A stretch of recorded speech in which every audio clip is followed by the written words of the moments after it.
શ્રી ગણેશાય નમઃ. આજના વિડીયોમાં આપણે સાંભળીશું આસો વદ 11 રમા એકાદશીની વ્રત કથા. આપને આ વિડીયો પસંદ આવે તો લાઈક કરજો, શેર કરજો અને મારી ચેનલ સબસ્ક્રાઈબ કરજો. આસો માસની કૃષ્ણ પક્ષની એકાદશીને રમા એકાદશી કહે છે. આ એકાદશીની તિથિ પ્રારંભ થાય છે તારીખ 16 ઓક્ટોબર 2025 સવારે 10:34 જે આ તિથિ પૂર્ણ થાય છે તારીખ 17 ઓક્ટોબર 2025 સવારે 11:12. આથી ઉદયા તિથિ અનુસાર એકાદશીનું વ્રત તારીખ 17 ઓક્ટોબર 2025 શુક્રવારના દિવસે કરવાનું રહેશે. મહારાજ યુધિષ્ઠિરે પૂછ્યું, હે જનાર્દન, આસો વદમાં આવતી એકાદશીનું નામ શું છે અને તેનું મહાત્મ્ય શું છે તે વિગતે સમજાવો. ભગવાન શ્રી કૃષ્ણએ જવાબ આપ્યો કે હે શ્રેષ્ઠ રાજન, આ એકાદશીનું નામ રમા એકાદશી છે અને તે સઘળા પાપ નાશ કરે છે. હવે કૃપા કરીને આ એકાદશીનું મહાત્મ્ય સાંભળો. પૂર્વકાલીન સમયમાં મુચકુંદ નામે સુખ્યાત રાજા હતો. તે સ્વર્ગના રાજા ઇન્દ્રનો મિત્ર હતો.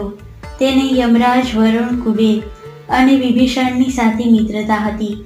આ રાજા સત્યવાદી હતો અને ભગવાન વિષ્ણુનો પરમ ભક્ત હતો.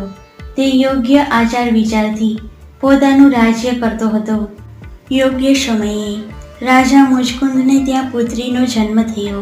તેનું નામ ચંદ્રભાગા નદીના નામ પરથી પાડ્યું. યોગ્ય સમયે તેણીના લગ્ન ચંદ્રસેનના સ્વરૂપવાન પુત્ર શોભન સાથે થયા. એકાદશીના દિવસે શોભન તેના સસુરના ઘેર આવ્યો. ચંદ્રભાગા ઘણી ચિંતિત બની અને ભગવાનને વિનવવા લાગી કે હે પ્રભુ, હવે શું થશે? મારા પતિ શારીરિક રીતે નબળાઈવાળા છે અને તે ભૂખ્યા રહી શકતા નથી, જ્યારે મારા પિતા આ બાબતમાં ઘણા ચુસ્ત છે. એકાદશીના આગળના દિવસે મારા પિતા તેમના સેવકને મોકલી આજ્ઞા આપે છે કે એકાદશીના દિવસે કોઈએ ખાવું નહીં. જ્યારે શોભને તેના સસુર ગૃહની પ્રણાલી સાંભળી ત્યારે તેણે પત્ની ચંદ્રભાગાને કહ્યું, હે પ્રિયે, મારે હવે શું કરવું જેથી રાજાની આજ્ઞાનું ઉલ્લંઘન પણ ન થાય અને મારી ભૂખ પણ સંતોષાય? ચંદ્રભાગાએ જવાબ આપ્યો, હે પ્રિયે, માણસની વાત ક્યાં કરો છો? હાથી, ઘોડા અને અન્ય પ્રાણીઓને પણ આ દિવસે કોઈ ખોરાક આપવામાં આવતો નથી, તો પછી કોઈ પણ માણસ ખાવાનું વિચારી કેમ શકે? ચંદ્રભાગાએ કહ્યું, હે સ્વામી, જો તમારે ખાવું જ હોય તો તમારા ઘેર પાછા જાઓ. આથી જે કંઈ કરવું હોય તે વિચારીને નિર્ણય લો. પત્નીના શબ્દો સાંભળી શોભને કહ્યું કે તમે કહ્યું તે સાચું છે. હું એકાદશી કરવાનો છું. મારા માટે વિધાતાએ જે નક્કી કર્યું છે તે ચોક્કસ થવાનું છે. આ રીતે વિચારીને શોભને આ પવિત્ર એકાદશી કરવાનું નક્કી કર્યું. પરંતુ તે ભૂખ અને તરસથી આકુળ વ્યાકુળ બની ગયો. સૂર્યાસ્ત સમયે બધા વૈષ્ણવો અને ભક્તજનો ઘણા ખુશ થયા. હે રાજન, આ બધા લોકોએ આખી રાત જાગી ભગવાનનું નામ, સંકીર્તન અને ભક્તિ કરી. પરંતુ શોભન માટે રાત પસાર કરવાનું ખૂબ જ મુશ્કેલ હતું અને સૂર્યોદય પહેલાં તેનું મૃત્યુ થયું. રાજા મુચકુંદે શોભનની સ્મશાન યાત્રા પૂરા સન્માન સાથે કાઢી અને તેના શબને સુગંધિત ચંદનના કાષ્ઠમાં દહન કર્યો. ચંદ્રભાગા તેના પિતાની આજ્ઞા પ્રમાણે ચિતામાં પડીને બળી નહીં. તેના પતિના શ્રાદ્ધની ક્રિયાપાણી કર્યા પછી ચંદ્રભાગા તેના પિતાને ત્યાં રહેવા લાગી. હે રાજન, રમા એકાદશીના પ્રભાવથી શોભન મંદરાચલ પર્વત ઉપર આવેલા દેવપુરા નગરનો રાજા બન્યો. તે સોના ઝવેરાતથી સુશોભિત થાંભલા અને રત્નજડિત દિવાલોથી સુશોભિત મહેલમાં રહેવા લાગ્યો. તેના માથા પર સોના ઝવેરાત અને રત્નોથી સુશોભિત છત્ર બિરાજમાન હતું. તેના કાન પર સુશોભિત કુંડળો હતા, ગળા પર સુંદર નેકલેસ હતું અને હાથ પર સુવર્ણના કડા હતા. આ રીતે અલંકૃત શોભન સિંહાસન પર બિરાજમાન હતો. હંમેશા ગાંધર્વો અને અપ્સરાઓ તેની સેવામાં રહેતા હતા. આ રીતે તેનો ઠાઠમાઠ સ્વર્ગના રાજા ઇન્દ્ર જેવો હતો. એક વખત મુચકુંદપુર નગરીનો રહેવાસી સોમશર્મા નામનો બ્રાહ્મણ ફરતો ફરતો શોભનના રાજ્યમાં આવી પહોંચ્યો. મુચકુંદ રાજાનો જમાઈ જાણીને તે બ્રાહ્મણ શોભન રાજા પાસે આવ્યો. જેવો તે રાજા પાસે આવ્યો કે શોભને ઊભા થઈ બ્રાહ્મણને પ્રણામ કર્યા. શોભને બ્રાહ્મણને તેના સસરા મુચકુંદ, તેની પત્ની ચંદ્રભાગા અને મુચકુંદપુર પ્રજાજનોના શ્રેમ કુશળ પૂછ્યા. બ્રાહ્મણે કહ્યું, રાજ્યમાં બધા સુખ શાંતિથી રહે છે. બ્રાહ્મણે કહ્યું કે હે રાજન, આપને આ સુંદર નગરમાં આ રીતે જોઈ મને આશ્ચર્ય થાય છે, કારણ કે આપનો અગ્નિ સંસ્કાર મારી નજર સમક્ષ થયો છે. શોભને કહ્યું, મહારાજ, આ બધું રમા એકાદશીના પ્રભાવથી થયું છે, પરંતુ આ બધું હજી કામ ચલાવ અને નાશવંત છે, કારણ કે મેં આ વ્રત અશ્રદ્ધાપૂર્વક કર્યું હતું. હે બ્રાહ્મણ, હવે મને એવો ઉપાય બતાવો જેથી આ રાજ્ય સ્થિર રહે અને કામ શાશ્વત રહે.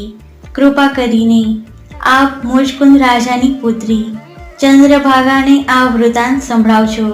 મને શ્રદ્ધા છે કે તે આ રાજ્યને સ્થિર અને કાયમી બનાવી શકશે. શોભન રાજાના આ શબ્દો સાંભળ્યા પછી તે બ્રાહ્મણ મુચકુંદપુરમાં પરત આવ્યો અને ચંદ્રભાગાને આ વાત કરી. જ્યારે ચંદ્રભાગાએ આ વૃત્તાંત સાંભળ્યું ત્યારે તે આનંદમાં ભાવ વિભોર બની કહ્યું, હે બ્રાહ્મણ, આપની વાત મને સ્વપ્ન જેવી લાગે છે. સોમસરમાં બ્રાહ્મણે કહ્યું, હે પુત્રી, મેં મારી નજર દેવપુરીમાં આપના સ્વામીને અને સૂર્યની જેમ પ્રકાશિત તેમની નગરીને જોયા છે, પરંતુ તેમની નગરી સ્થિર નથી, નાશવંત છે. તેથી આપ ગમે તેમ કરી તેમનું રાજ્ય સ્થિર થાય તેવું કરો.